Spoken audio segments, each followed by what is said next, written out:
Is Star Wars Battlefront a hipster?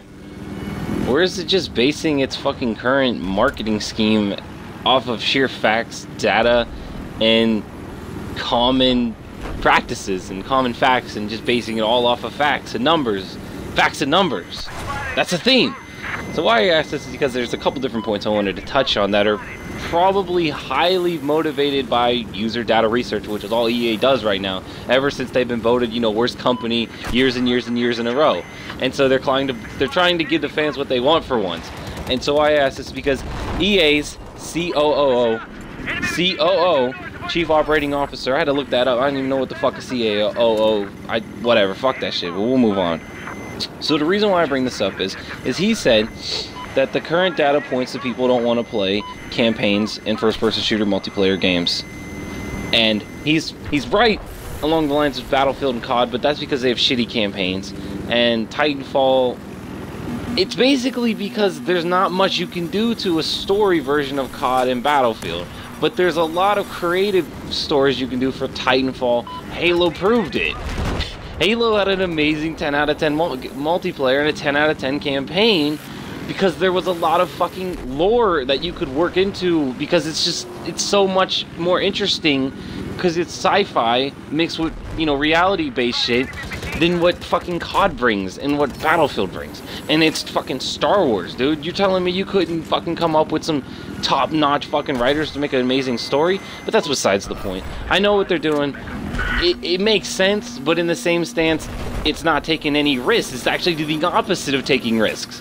But whatever, basically they just didn't want to do another fucking Star Wars, the Old Republic, dump a bunch of money into it and get no payoff.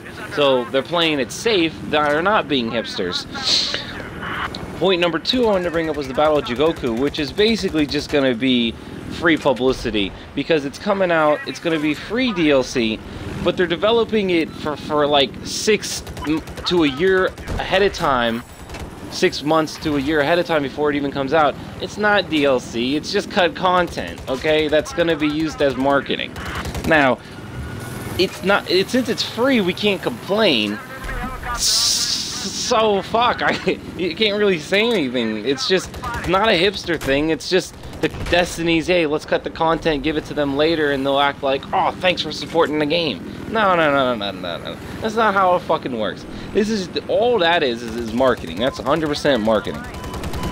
And one of my final points is they're going huge and expansive with this shit because it's going to be a mainstream game that's going to sell a shit ton because of the name alone, Star Wars.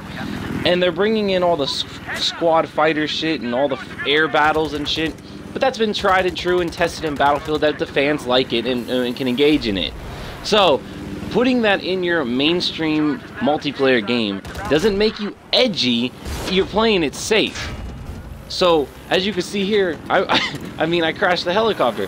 So, take my word of advice, you know, with a grain of salt when it comes to aerial combat and shit. But they're not being risky or taking any chances. They know it's worked. They know it's tried and true.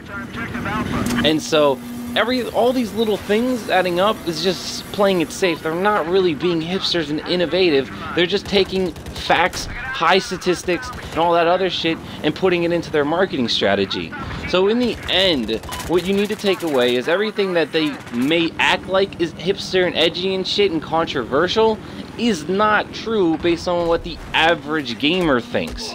Now, if you appease the average gamers, you're going to get a watered down, quality, shitty game.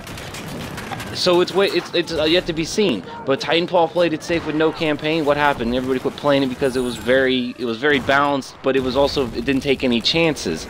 And then don't get me wrong, the Titans in Titanfall took a lot of skill in that, but nobody fucking cared. But anyways, leave your comments and thanks for watching.